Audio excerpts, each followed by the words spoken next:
Episode 32۔ رات ڈھل گئی، صبح ہو گئی۔ پیا نے کہا تھا کہ صبح ہو کر ہی رہتی ہے، صبح کی دہلیز پر جا کر انسان ہی ٹھہر جائے تو کیا ہوتا ہے، یہ تو اس نے بتایا نہ تھا۔ میں ٹی وی لاؤنج میں آیا، دونوں لڑکیوں نے جا کر کچن اپنی تحویل میں لے لیا تھا۔ چونکہ نورپور میں سوئی گیس نہیں تھی اور دونوں کے لیے نئی چیز تھی، اس لیے دونوں غیر معمولی انہماک سے فوجی اختر سے چولہا اور مینٹل جلانا سیکھ رہی تھی۔ میں دروازے میں کھڑا ہو کر انہیں دیکھنے لگا۔ ان دونوں نے لباس تبدیل کر لیا تھا، پیروں میں چپلیں بھی پہن رکھی تھیں۔ میں بولا، ناشتہ بازار سے منگوا لیتی۔ شانو نے کہا، نہیں بھائی، مجھے بازاری کھانا اچھا نہیں لگتا، ویسے بھی اب یہیں رہنا ہے، آج نہیں تو کل کام تو کرنا ہی ہے نا۔ میں چونکا، اس کا لہجہ غمناک تھا۔ میں نے دیکھا کہ دونوں کی آنکھیں سوجی ہوئی ہیں۔ اختر انڈے لینے چلا گیا تو میں نے شانو سے پوچھا، کیا تم روتی رہی ہو؟ اس نے نفی میں سر ہلایا۔ الماری کے سامنے کھڑی فرزانہ نے پلٹ کر رنجیدہ لہجے میں کہا، ہاں، ہم دونوں ساری رات روتی رہی ہیں۔ مگر کیوں؟ کیا نورپور کی یاد آ رہی تھی؟ نہیں، نورپور کی نہیں، ہم اپنے ماں باپ کو روتے ہیں۔ کیا ہوا تمہارے ماں باپ کو؟ وہ جلدی سے میرے روبرو آن کر کھڑی ہو گئی۔ سچ سچ بتاؤ بھائی، میری اماں ابا کہاں ہیں؟ اس نے اتنی اچانک سوال کیا کہ میں گڑبڑا کے رہ گیا۔ اس کی آنکھوں کی تپش کی تاب نہ لا کر شانوں کی طرف دیکھنے لگا۔ فرزانہ نے مجھے کندھے سے پکڑ کر اپنی جانب موڑتے ہوئے کہا، بھائی تم لاکھ چھپاؤ پر ہمارا دل بجھ گیا۔ میرا دل کہتا ہے کہ اب وہ دنیا میں نہیں رہے۔ وہ بمشکل یہی کہہ پائی اور مجھ سے لپٹ کر سسکنے لگی۔ اس کا پورا وجود لرز رہا تھا۔ شانو آٹا گوندھ رہی تھی۔ اس کے ہاتھ تھم گئے اور اس نے وہیں گھٹنوں پر سر ڈال دیا۔ میں نے فرزانہ کو باہوں میں بھینچ لیا۔ ایسے میں مجھے خود پر اختیار نہ رہا اور میری آنکھیں بھی ابل پڑیں۔ فرزانہ کا یوں کٹ کر رونا مجھ سے برداشت نہیں ہو رہا تھا، مگر میرے پاس دلاسے کا ایک لفظ نہیں رہا تھا۔ وہ جس دکھ سے نبرد آزما تھی، میں خود اس کے حصار سے ابھی تک نہیں نکل پایا تھا۔ نہ جانے کتنی دیر گزر گئی۔ وہ تمام رات روتی رہی تھی مگر آنسو خشک نہیں ہوئے تھے۔ وہ میرے کندھے سے چہرہ ٹکائے پھر رو رہی تھی۔ فرو، مجھے تھوڑی سی دیر ہو گئی تھی۔ شانو نے سر اٹھایا۔ اس کی آنکھوں میں بڑا عجیب سا تاثر تھا۔ تم ہمیں چھوڑ کر ہی کیوں گئے تھے؟ میں پروین کو ڈھونڈنے نکلا تھا، وہ بھی نہیں ملی، سر کی چھت بھی اڑ گئی، شاید اللہ کو یہی منظور تھا۔ میں جس خبر کو ان کے گوش گزار کرنے کے طریقے ڈھونڈ رہا تھا، وہ آپ و آپ ہی ان کے دل تک پہنچ گئی تھی۔ فرزانہ مجھ سے الگ ہو کر زمین پر دو زانوں بیٹھ گئی۔ مجھے ماں کا آخری منہ ہی دکھا دیتے، بابا کو دیکھ لینے دیتے۔ یہ سب کیا ہو گیا بھائی؟ ہم تو جیتے جی مر گئے، سب کچھ برباد ہو گیا۔ میں الٹے قدموں کچن سے نکل آیا۔ ان سے کچھ کہنا بے سود تھا۔ وہ اس وقت دکھ کی اس نہج پر کھڑی تھی جہاں کوئی صدا کانوں میں نہیں پڑتی۔ میں نے ڈرائنگ روم کے باہر رکھے مٹی کے بڑے بڑے گملوں میں سر اٹھایا، صبح کو خوش آمدید کہتے ہوئے پھولوں میں خود کو الجھایا۔ کچھ دیر تک کچن سے رونے کی آوازیں پھوٹتی رہیں، پھر شاید انہیں قرار آ گیا یا آنسوؤں کی دولت نے بھی ان کا ساتھ چھوڑ دیا۔ ایک عرصے کے بعد میں نے اپنی چچا زاد بہنوں کے ہاتھ کا پکا ہوا پراٹھا کھایا۔ ذائقہ پہلا سا نہ تھا۔ اس کی وجہ بھی سمجھ میں آ گئی، نہ وہ گندم، نہ دیسی گھی، نہ ہی لکڑیوں کی آگ کا سیک۔ ہاتھ ذائقہ نہیں، اپنائیت کا احساس چھوڑتے ہیں۔ ناشتے سے فارغ ہو کر موجو کو ایک کھلونے میں الجھا کر میں دونوں کو اپنے کمرے میں لے آیا۔ ہم تینوں بیڈ پر بیٹھ گئے۔ شانو نے بھرائی ہوئی آواز میں مجھے بتایا کہ سبھی پچھلے کئی دنوں سے میرے لیے بہت پریشان تھے۔ چاچے نے ارد گرد سے جہاں تک اس کی رسائی تھی مجھے تلاش کرنے کی کوشش کی۔ اس ڈیرے پر راکھ کے ڈھیر میں پڑا ہوا سائیں دلجیت کا ہڈیوں کا ادھ جلا ڈھانچہ بھی مل گیا تھا۔ اس پر یا مجھ پر قتل نہ پڑ جائے اس ڈر سے اس نے ہڈیوں کو سمیٹ کر ایک گہرے کھڈ میں دبا دیا تھا۔ وہ بہت زیادہ پریشان رہنے لگا تھا۔ ایک طرف پروین کا معاملہ جو کا تو لٹکا ہوا تھا تو دوسری طرف سردار حیات خان نے اس پر اپنے بیٹے کی بازیابی کے لیے دباؤ ڈالنا شروع کر دیا تھا۔ اس کا واحد سہارا میں تھا۔ میں بھی اس کی نگاہوں سے اوجھل ہو چکا تھا۔ وہ گھر میں کہتا رہتا تھا کہ شہرے کے ساتھ بخش لوہار کا پتر بھی ہے، جہاں بھی گئے ہیں دونوں اکٹھا گئے ہیں۔ وہ رات کو کھانا کھا کر بڑی دیر تک میرے کمرے میں بیٹھے جاگتے رہے اور باتیں کرتے رہے، پھر اپنے کمرے میں سونے کے لیے چلے گئے۔ آدھی رات کا وقت تھا جب صحن میں کھٹکا ہوا۔ وہ جاگی۔ لالٹین کی مدھم روشنی میں بابا کی چارپائی دیکھی، خالی تھی۔ شاید پانی پینے یا رفع حاجت کے لیے باہر نکلا تھا۔ یہ سوچ کر پھر لیٹ گئی۔ چند لمحوں بعد دروازہ زوردار آواز کے ساتھ کھلا۔ وہ دل پر ہاتھ رکھ کر چارپائی پر اٹھ بیٹھی۔ آنے والا بابا نہیں، کوئی اور تھا۔ اس کے پیچھے ایک اور شخص دکھائی دیا۔ وہ ڈر کے مارے چیخنا ہی چاہتی تھی کہ پہلے داخل ہونے والے نے اس کے منہ پر سختی سے ہاتھ رکھ دیا۔ اس کی چیخ سینے میں گھٹ کر رہ گئی۔ دوسرے نے ٹارچ روشن کی، سبھی چارپائیوں پر گیا، پھر چرڑ کی آواز سنائی دی۔ اس نے اماں کے منہ پر ٹیپ چپکائی تھی، پھر اس کے سر میں کوئی شے ماری۔ وہ تڑپی اور ساکت ہو گئی۔ اس نے اماں کو اٹھایا اور باہر نکل گیا۔ چند لمحوں بعد واپس آیا اور اس نے یہی عمل فرزانہ کے ساتھ کیا۔ جب اس نے موجو کو بے ہوش کیا تب پتہ چلا کہ وہ ایک بڑے سے خنجر کا دستہ کن پٹی کے قریب کسی خاص جگہ پر مارتا تھا۔ شانو دہشت سے پھٹی پھٹی آنکھوں سے یہ خونین ماجرا دیکھتی رہی۔ اس نے 2 افراد کو ہی دیکھا تھا۔ اس کے منہ پر ہاتھ رکھنے والے نے خوخار لہجے میں کہا، میں ہاتھ اٹھانے لگا ہوں، اگر تم نے کوئی آواز نکالی تو تمہاری گردن کاٹ دوں گا۔ شانو نے گھبرائی ہوئی نظروں سے اس کے ہاتھ کو دیکھا جس میں بڑا سا چمکدار خنجر دبا تھا۔ اس کی کھکی بن گئی اور وہ روایتی انداز میں خدا رسول کے واسطے دے کر منت سماجت کرنے لگی۔ وہ جھڑک کر بولا، خاموش رہو ورنہ۔ وہ خاموش ہو گئی۔ اس کے بتائے ہوئے حلیے کے مطابق یہ وہی شخص تھا جسے میں نے لینڈ کروزر کے فرنٹ ویل کے پاس چھپا ہوا دیکھا تھا اور اس کی کھوپڑی میں اپنے خاموش پستول کی گولی اتاری تھی۔ وہ بتا رہی تھی کہ اس آدمی نے اس سے میرے بارے میں پھر پروین کے بارے میں پوچھا۔ چونکہ شانو کو علم نہیں تھا اس لیے اس نے لاعلمی کا اظہار کیا تو اس کے منہ پر زوردار تھپڑ پڑا۔ وہ ایک طرف الٹ گئی۔ تھپڑ مارنے والے نے یہی سوال بارہا گھما پھرا کر کیا۔ وہ کچھ نہ بتا سکے تو اس کے منہ پر بھی ٹیپ چپکا دی گئی۔ اس خبیث نے اس کا اوپر والا دھڑ اپنی جھولی میں بڑے عجیب انداز میں رکھ لیا۔ اس کے داہنے ہاتھ میں خنجر چمک رہا تھا جبکہ بایاں ہاتھ بڑے مکرو انداز میں اس سے کھیلنے لگا۔ شانو نے چیخنا چاہا مگر ٹیپ کی غیر معمولی چپک نے اس کی آواز برآمد نہ ہونے دی۔ تڑپ کر اس کی گود سے نکلنے کی کوشش کرنے لگی تو اس کا خنجر والا ہاتھ فضا میں بلند ہو گیا۔ اس کا ساتھی کچھ دیر کے لیے باہر گیا۔ لوٹا تو شانو کو قابو کیے بیٹھے شخص نے پوچھا، بڈھے نے انگوٹھے لگا دیے؟ ہاں۔ اس نے کوئی مزاحمت نہیں کی، اب دونوں کو باندھ کر تیل چھڑک رہے ہیں۔ شانو کو ایک جھٹکا لگا۔ اس نے خود کو جسیم شخصی گرفت سے آزاد کرانے اور منہ پر لگی ہوئی ٹیپ اتارنے کی بھرپور کوشش کی مگر کامیابی نہ ہوئی۔ اس کمینے کا ساتھی باہر سے ایک بڑا سا کین اٹھا لایا۔ وہ ہنس کر بولا، ایک فلم ختم ہو گئی، دوسرے فلم کو بھی ختم کرتے ہیں۔ تم اس چڑیا کے ساتھ تھوڑا سا اور کھیل لو، میں اس دوران کمرے میں تیل چھڑک لوں۔ اس لونڈے کو بھی آخری غسل دے دو، لڑکی پر تیل نہ ڈالنا۔ شانو کے حواسوں نے بس یہیں تک اس کا ساتھ دیا تھا، پھر اس کا ذہن تاریک ہو گیا۔ وہ فرزانہ کو پہلے ہی یہ کہانی تفصیل سے سنا چکی تھی۔ وہ سسک کر بولی، میں نے جب گاڑی میں موجو کو اپنی گود میں لیا تھا تو اس کے کپڑوں سے تیل کی بو آ رہی تھی۔ تمہارا چہرہ دیکھا تو میں سمجھ گئی کہ اماں اور بابا اس دنیا میں نہیں رہے۔ اگر تم ہم تینوں کو اٹھا کر وہاں سے نکال سکتے ہو تو انہیں کیوں نہیں؟ اگر تم ہم تینوں کو اٹھا کر وہاں سے نکال سکتے ہو تو انہیں کیوں نہیں؟ ہاں، وہ میرے پہنچنے سے پہلے ہی اللہ کو پیارے ہو چکے تھے۔ ہم نے انہیں تلاش کرنے کی کوشش کی، نہیں ملے۔ جب مردہ حالت میں ملے تب وقت نہیں تھا۔ اگر انہیں نکالنے کی کوشش میں مصروف رہتے تو پھر تم لوگوں تک نہیں پہنچ سکتے تھے اور نہ ہی تمہیں بچا سکتے تھے۔ پروین کہاں ہے؟ ملی نہیں کیا؟ فرزانہ نے پوچھا۔ میں نے ضروری خیال کیا کہ اب تک پیش آنے والے تمام واقعات ان کے گوش گزار کر دوں تاکہ ان کے دل میں میری طرف سے کوئی بدگمانی نہ رہے۔ وہ سنتی رہیں، پھر ایک دوسرے کے گلے لگ کر سسکنے لگی۔ مجھے اطمینان ہوا کہ انہوں نے ٹوٹ پڑنے والی سنگین قیامت کو پوری حقیقت سمیت ذہنی طور پر قبول کر لیا تھا۔ رہی رونے کی بات تو یہ ساری عمر کا رونا تھا، ویسا ہی جیسا میرے والدین کے اندھونا قتل نے تمام عمر کے لیے لہو کے اشک بہانا میری قسمت میں لکھ دیا تھا۔ وہ دونوں دنیا شناس نہیں تھیں، ان کی عقل کی بساط مختصر تھی۔ تبھی آنکھیں پھاڑے مجھے دیکھنے لگی۔ شانو بے ساختہ بولی، بھائی اب کیا ہوگا؟ کیا پروین مل جائے گی؟ سب کچھ ٹھیک ہو جائے گا۔ تم دونوں اسکول میں داخلہ لوگی، پڑھو گی، موجو بھی۔ اب یہی ہماری دنیا ہے۔ رہی بات پروین کی تو مجھے یقین ہے کہ میں اسے جلدی ڈھونڈ نکالنے میں کامیاب ہو جاؤں گا۔ بھائی تمہارے پاس اتنے سارے پیسے کہاں سے ہیں؟ کیا تم نے کوئی نوکری کر لی ہے؟ ہاں۔ اس کی حیرانی بجا تھی۔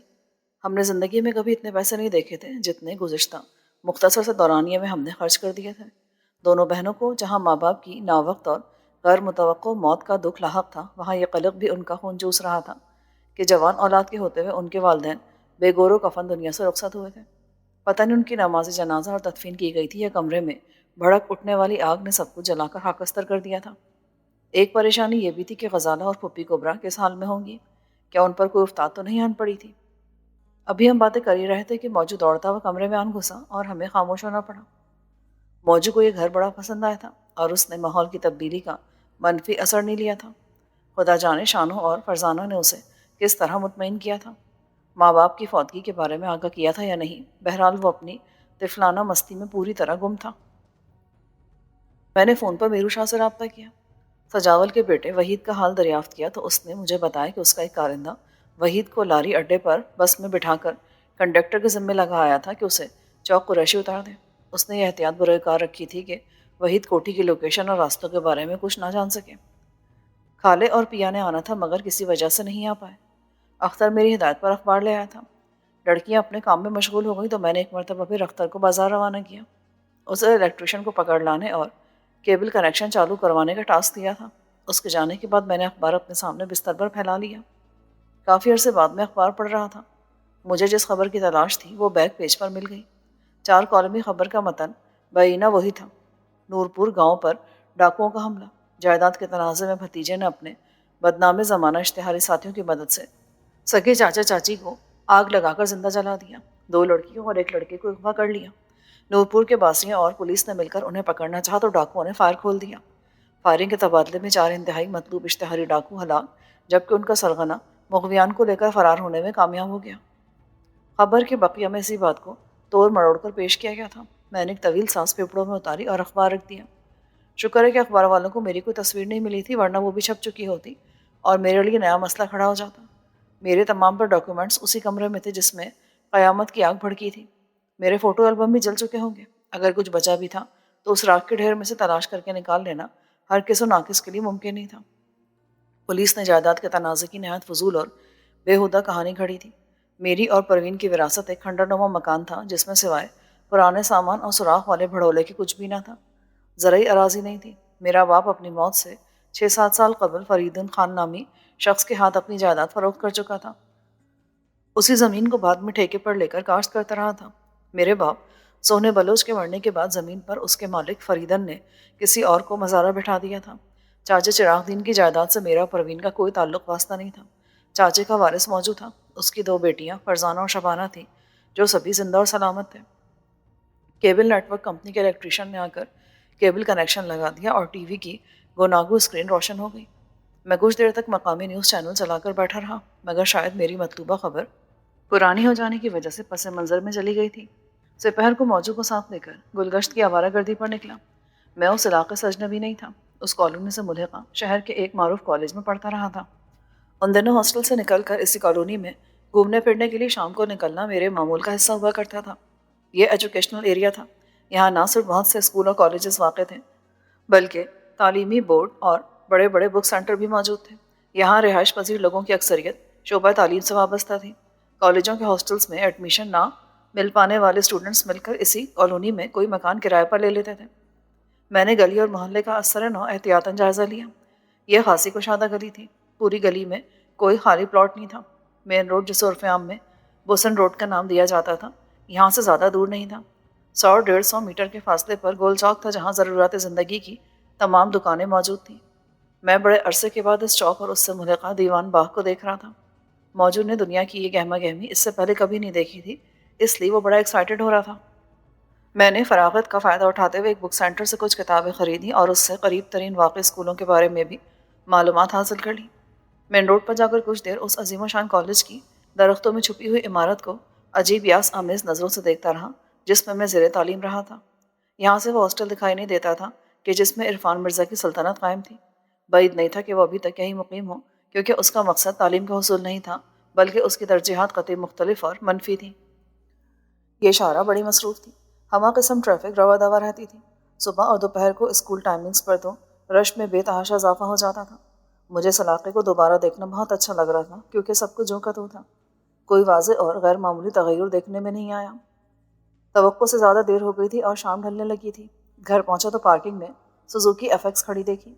ڈرائنگ روم کا بیرونی دروازہ کھلا ہوا تھا۔ موجو کو گھر میں بھیج کر میں ڈرائنگ روم میں گھس گیا۔ پیا جی کو صوفے پہ بیٹھے دیکھا۔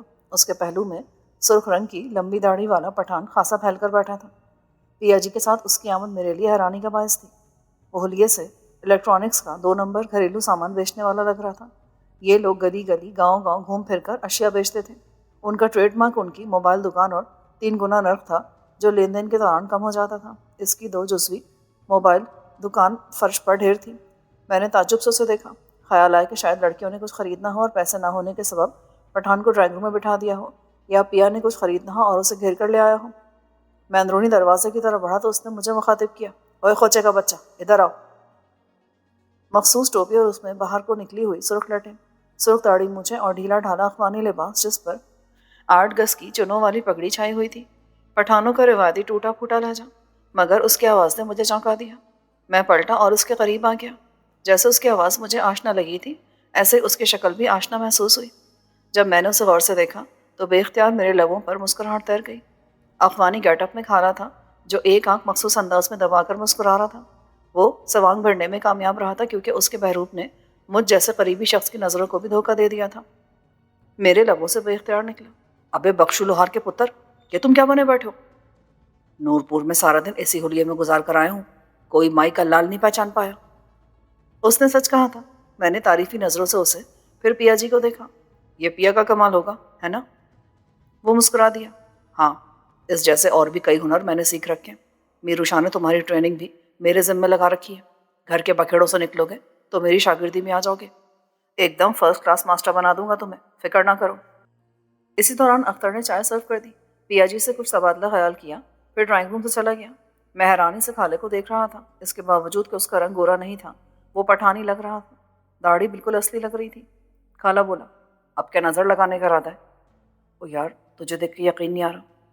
او بھائی، جب میں نے آئینے میں اپنے آپ کو دیکھا تھا نا تو مجھے بھی حیرانی ہوئی تھی۔ وہ تمام دن نورپور میں گزار کر آیا تھا۔ مجھے بہروپ غیر ضروری محسوس ہوا کیونکہ وہ تو بلا روک ٹوک نورپور آ جا سکتا تھا۔ اسے نہ تو کسی نے دیکھا تھا اور نہ اس پر کسی نے اس رات کی واردات میں شمولیت کا الزام عائد کیا تھا۔ میں نے اپنی اس حیرت کا اظہار کیا تو خالے نے کہا، واہ شہر خان، تو بھی ہمیشہ آدھی بات سوچتا ہے۔ او بھلے آدمی، تیرے میرے تعلق کو کون نہیں جانتا؟ نورپور تو رہا ایک طرف، پورے وسیب کو ہماری یاری کا علم ہے۔ ہم نے ٹی وی چینل پر پولیس کی کارروائی دیکھی تھی، تجھے نامزد کیا جا چکا ہے اور خطرناک قاتل کے روپ میں میڈیا کے سامنے پیش کیا جا چکا ہے۔ مجھے نورپور میں دیکھتے ہی جھٹ سے گھیر لیا جاتا۔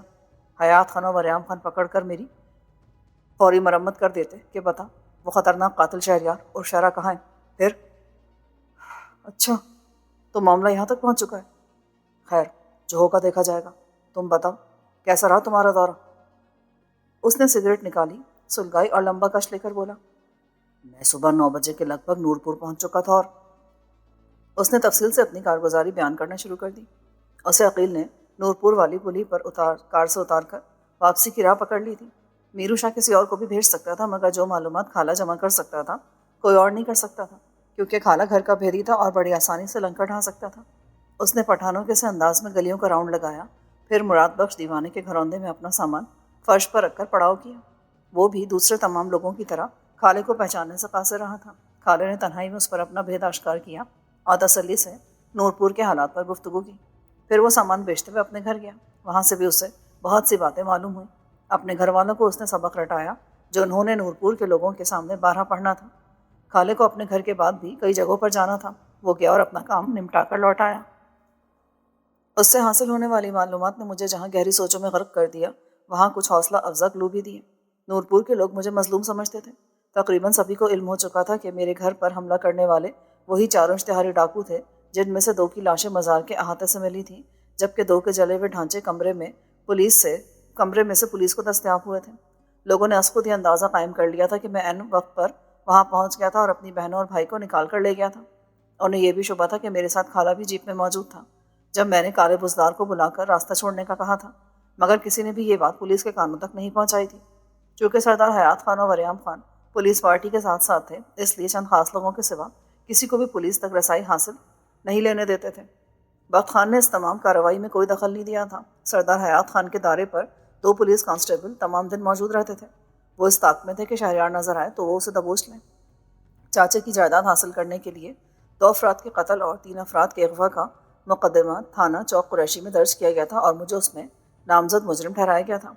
کچھ عرصے بعد اسی تھانے کی سفارش پر مجھے اشتہاری مجرم قرار دیا جانا تھا، جبکہ قانون پولیس فائل پڑھنے کے بعد یک طرفہ طور پر میرے سر کی قیمت مقرر کر دیتا۔ یہ خبر بھی ملی تھی کہ شیخوپورہ سے سائیں دلجیت کا خاص مرید نورن آغا مزار پر آ گیا تھا اور اس نے سائیں کے حکم سے گدی سنبھال لی تھی۔ ایک نیا سلسلہ چل نکلا تھا۔ اس نے آتے ہی مشہور کر دیا تھا کہ سائیں کو شیخوپورہ کے چند مریدوں نے جو حج کی سعادت حاصل کرنے گئے تھے، حرمین شریفین میں مناسک حج کی ادائیگی میں مشغول دیکھا تھا۔ انہوں نے وہاں سائیں دلجیت کی قدم بوسی کی تھی اور یہ پیغام لائے تھے کہ سائیں جی طویل عرصے کے بعد وطن واپس لوٹیں گے، تب تک نورن آغا اس کی گدی سنبھالے گا۔ خالے کے منہ سے یہ کہانی سن کر میرے ہونٹوں پر ایک نفرت آمیز مسکراہٹ تیر گئی۔ معصوم دیہاتیوں کے معتقدانہ مزاج سے کھیلنے والے بہت چالاک و زرک لوگ تھے جنہوں نے یہ عجیب شوشہ چھوڑا تھا۔ سادہ لوگ اس جھوٹی کہانی پر ایمان لا کر مزار پر جانے لگے تھے اور مزار کی آمدنی میں پہلے سے بھی زیادہ اضافہ ہو گیا تھا۔ بخت خان آتش زدگی کے اگلے دن ہی غزالہ اور اس کی ماں کو اپنی حویلی میں لے گیا تھا۔ اس کے خیال میں ان کا اب اس گھر میں رہنا کسی نئی لرزہ خیز واردات کا سبب بن سکتا تھا۔ بخت خان ملنے جلنے والوں سے بے دھڑک یہ کہتا تھا کہ یہ سارا کیا دھرا سردار حیدر خان کے گرگوں کا ہے۔ اس کی یہ طرفداری محض زبانی کلامی تھی۔ عملی طور پر اس نے میری عدم موجودگی میں نہ تو مجھے قانونی طور پر کوئی تحفظ فراہم کیا اور نہ ہی میری کوئی ٹھوس اعانت کی تھی۔ یہ خبر افسوسناک تھی کہ ڈاکٹر شاہ جی کا نورپور سے کسی اور سینٹر میں تبادلہ ہو چکا تھا۔ اس کی جگہ پر ابھی تک کوئی میڈیکل آفیسر نہیں آیا تھا۔ ڈاکٹر کی کوٹھی خالی پڑی تھی۔ دیوانے کے علاوہ کوئی نہیں جانتا تھا کہ شاہ جی نے اپنا تبادلہ خود کروایا تھا اور اس کا تبادلہ انٹر ڈسٹرکٹ ہوا تھا۔ وہ اب کسی اور ضلع میں تھا۔ کہاں، یہ کوئی نہیں جانتا تھا۔ یہ جاننا کوئی مشکل بھی نہیں تھا۔ مظفر گڑھ کے DHO آفس کے کسی اہلکار کو 4 نوٹ دے کر پوچھا جا سکتا تھا کہ اب وہ کس ضلع کے کس بنیادی مرکز صحت میں ڈیوٹی سر انجام دے رہے۔ اس نے وہاں سے نکلنا کیوں بہتر خیال کیا؟ اس پر محض قیاس آرائیاں ہی کی جا سکتی تھیں۔ غالب اندازہ یہی تھا کہ اس نے نورپور میں پیش آنے والے حالات کو دیکھ کر یہاں سے رخصت ہو جانے میں ہی عافیت سمجھی ہوگی۔ امیر نواز ابھی تک نہیں لوٹا تھا۔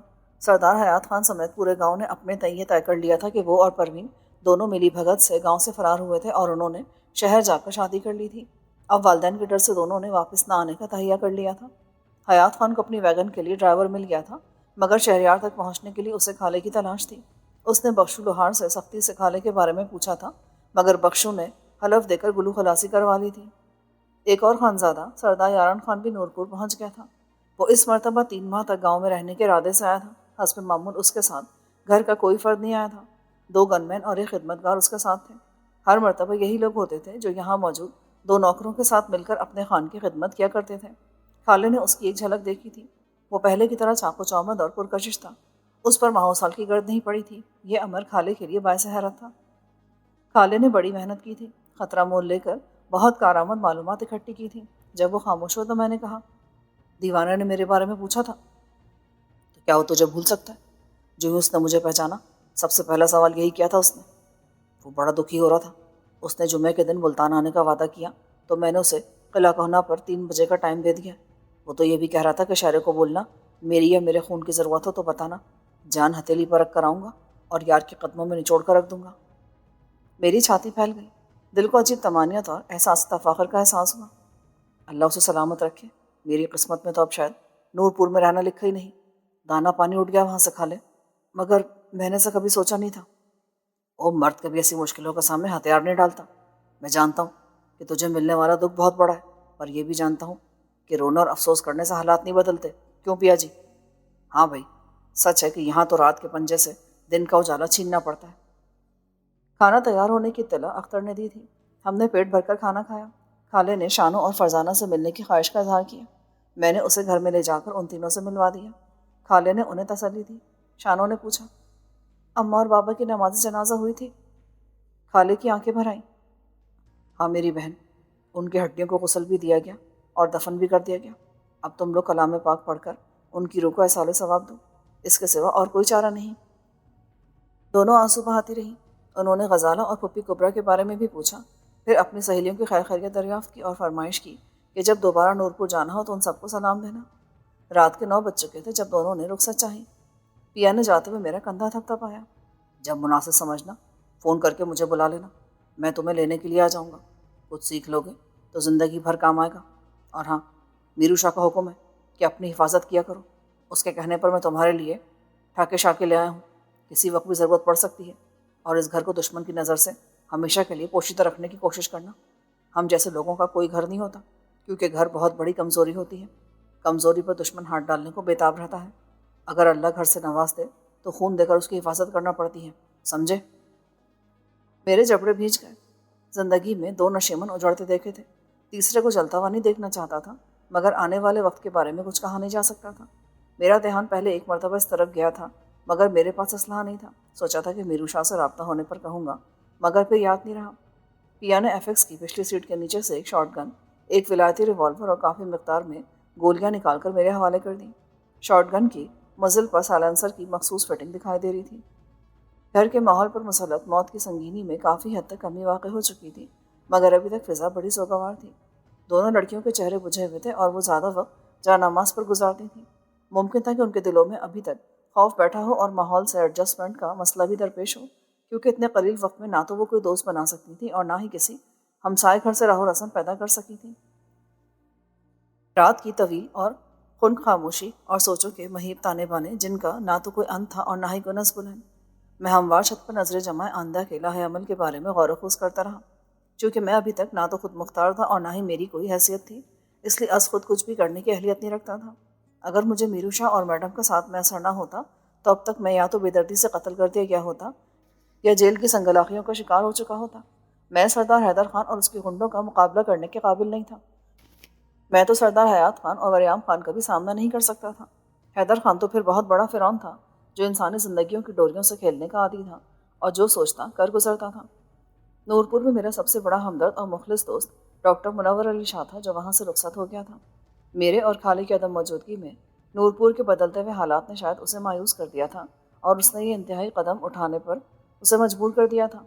وہ نہ جانے کہاں چلا گیا تھا، کہا کرتا تھا کہ میں جہاں بھی جاؤں گا ایسی ایک کوٹھی اور عملہ میرا منتظر ہوگا، کبھی نہ تو تنخواہ میں کمی ہوگی اور نہ ہی عہدے میں تنزلی ہوگی۔ وہ درست کہتا تھا، اگر یہی بات ہر آفیسر دل سے مان لے تو اسے کوئی بھی جھکانے میں کامیاب نہیں ہو سکتا اور اس کے ایمان کی بولی لگانے کی جرات کوئی بھی نہیں کر سکتا۔ شب و روز پر ایک عجیب سا جمود طاری ہو گیا۔ میرو شاہ کسی بڑی سپلائی میں مصروف تھا، میڈم دبئی میں تھی۔ ان دونوں کی عدم موجودگی میں سوائے ہاتھ پر ہاتھ رکھ کر بیٹھنے کے اور کچھ نہیں کر سکتا تھا۔ پیا از خود کسی بھی مشن پر کام کرنے کی اجازت نہیں رکھتا تھا۔ وہ اور میڈم کے گینگ کا ہر فرد میڈم کے بعد میرو شاہ کے حکم کا غلام تھا۔ میرے ہاتھ میں ڈور کا کوئی سرا نہ تھا۔ میرو شاہ سے رابطہ کیا تو اس نے 2 ہفتے انتظار کا حکم دیا تو فراغت کو غنیمت جانتے ہوئے میں نے پیا کی شاگردی اختیار کر لی۔ ملتان کے نوا میں بند بوسن کے پار میڈم کا ایک بڑا فارم ہاؤس تھا۔ اس فارم ہاؤس کے قرب و جوار میں کوئی آبادی نہیں تھی، عام گزرگاہ بھی نہ تھی۔ میں ہر صبح کالج اسٹاپ پر کھڑا ہو جاتا، پیا اپنی ایف ایکس کار میں بٹھا کر فارم ہاؤس لے جاتا جہاں میں تمام دن کسرت کرتا۔ وہ گیم کا اہم رکن تھا اور میں نے اسے بہت دلیر اور مشاق پایا تھا، مگر فارم ہاؤس میں اس کے جوہر کھل کر میرے سامنے آئے۔ وہ نہ صرف حرفن مولا شخص تھا بلکہ پڑھا لکھا اور نہایت ذہین آدمی تھا۔ فارم پر چند نوکر چاکر رہتے تھے جو نہ صرف فارم کی ملکہ 11 ایکڑ زمین کاشت کرتے تھے بلکہ مرکزی عمارت جو خاصی وسیع تھی کی دیکھ بھال بھی کیا کرتے تھے۔ پیا کی توفیق کردہ مخصوص مشقوں نے میرے جسم کو مختصر وقت میں فولادی بنا دیا۔ دوڑ، مختلف نوع کے اسلحے کا استعمال اور نشانہ بازی، گھڑ سواری، لڑائی بھڑائی، بالخصوص چاقو زنی اور چھوٹے چھوٹے کئی ہنر اس نے بڑی مہارت سے میری ذات میں بھر دیے۔ وہ لڑائی بھڑائی میں بہت ماہر تھا۔ اس نے ایک بات کئی موقعوں پر مجھے ازبر کرائی کہ زندگی کی ہر بساط پر فیصلہ کن ہتھیار صورت فیصلہ قرار پاتا ہے۔ ایک موقع پر جب اس نے اچانک مجھے فارم ہاؤس کی 2 منزلہ عمارت سے چھلانگ لگانے کا حکم دیا تو میں سوچ میں پڑ گیا۔ اس نے مجھے سمجھایا، شہریار انسان کو کڑے سے کڑا وقت 2 آپشنز دیتا ہے، زندگی یا موت۔ فوراً فیصلہ کرنے والا پہلے آپشن کا چناؤ کر لیتا ہے، تذبذب کا شکار ہونے والا دوسری طرف لڑک جاتا ہے۔ ذرا کھل کر بتاؤ پیا جی، میں سمجھا نہیں۔ تصور کرو کہ اس عمارت کو خوفناک آگ نے اپنی لپیٹ میں لے لیا ہے، یا 10-15 فٹ کے فاصلے پر تمہارا دشمن گن تانے کھڑا ہے۔ وہ تجھے گولی مارنے کا ارادہ رکھتا ہے، موت اس کی انگلی کے دباؤ کے فاصلے پر کھڑی تمہیں دیکھ رہی ہے اور تم یہاں منڈیر پر کھڑے ہو۔ یہ کڑا وقت ہے۔ اس نے تمہارے سامنے 2 آپشن رکھ دی ہیں۔ کون سے؟ زندگی یا موت؟ ہاں، زندگی بہت پیاری ہوتی ہے جبکہ موت بڑی کریہ اور ڈراؤنی ہوتی ہے، ایسا ہی ہے نا؟ پہلا آپشن زندگی کا ہے۔ اگر تم فی الفور اپنے بچاؤ کا فیصلہ کر لیتے ہو اور یہ طے کر لیتے ہو کہ تمہارے پاس صرف منڈیر سے نیچے چھلانگ لگانے کی مہلت ہے، فیصلہ کرنے اور اس پر عمل درآمد کرنے کے لیے صرف ایک لمحہ ہے۔ چھلانگ لگانے کی صورت میں 2 صورتیں ہیں، ایک تو یہ کہ تم بجلی کے کسی تار پر کسی گہرے گڑھے میں یا کسی بھی ناہموار جگہ پر گر کر ہلاک ہو سکتے ہو، دوسرے یہ کہ تمہیں ہلکی پھلکی چوٹ آئے گی اور تم اٹھ کر کھڑے ہو جاؤ گے، یعنی تمہارے پاس منڈیر پر سے کودنے کے بعد زندہ رہنے کے 50% چانسز ہوں گے۔ کڑا وقت تمہیں دوسرا آپشن بھی دیتا ہے۔ کیا؟ اگر تم متذبذب ہو کر وہیں کھڑے رہو گے، کشمکش میں فیصلہ نہیں کر پاؤ گے تو دشمن تم پر فائر کر دے گا، گولی تمہارے سینے یا سر میں لگے گی اور تم مر جاؤ گے۔ اس کا لہجہ بہت سرد تھا، مجھے جھرجھری سے آ گئی۔ اس نے فارم کے باہر ایک نوکر کو چارے کی گٹھری اٹھا کر مویشیوں کی طرف اشارہ کر کے کہا، شہریار، یہ شخص مرنے والا ہے، آج، کل، کسی بھی آنے والے دن، مہینے یا کسی بھی سال۔ میں، تم، میرو شاہ اور میڈم، سبھی نے ایک دن مر جانا ہے۔ اسکول سے نکلنے والا معصوم بچہ تیز رفتار کار کے نیچے آ سکتا ہے، 30 سال واپڈا کی نوکری کرنے والے ماہر لائن مین کو کسی آن کرنٹ لگ سکتا ہے۔ نشتر اسپتال کے گیٹ سے ہر روز سینکڑوں لاشیں نکلتی ہیں، سینکڑوں جاں بلب نئے آ جاتے ہیں۔ موت قصور نہیں دیکھتی، موت کوتاہی کی تلاش میں ہر وقت سرگردہ رہتی ہے. جس سے ایک پل کی کوتاہی سرزد ہوئی وہ موت کا ہدف بن گیا. تمہارا چاچا چاچی مر گئے. ہمارے ہاتھوں 4 قاتل بھی جہنم واصل ہو گئے. بیلے میں کسی اکیلے شخص نے 4 شہزوروں کی سانسوں کی مالائیں توڑ دی ہیں. یاد ہے نا؟ ہاں شہریار، سچ کہتا ہوں. موت کی آنکھوں میں آنکھیں ڈال کر زندگی کی باہوں میں رقص کیا جا سکتا ہے. موت جس نے جلد یہ بدیر آنا ہے، اس کی آمد پر خوفزدہ ہونا خود کو قبل از وقت مارنے کے مترادف ہوتا ہے.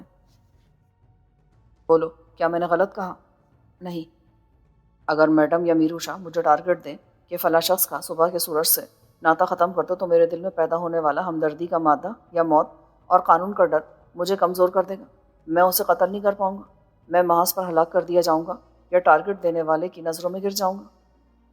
پیا نے مجھے میک اپ کی تربیت دینے کے بعد جیب تراشی کے فن میں بھی طاق کر دیا تھا. اس کا کہنا تھا کہ ہمارے دھندے میں اس کام کی اہمیت بنیادی ہے. جیب کاٹنے کی ضرورت کسی وقت بھی پیش آ سکتی ہے. پیا کا اصل نام سراج الدین تھا.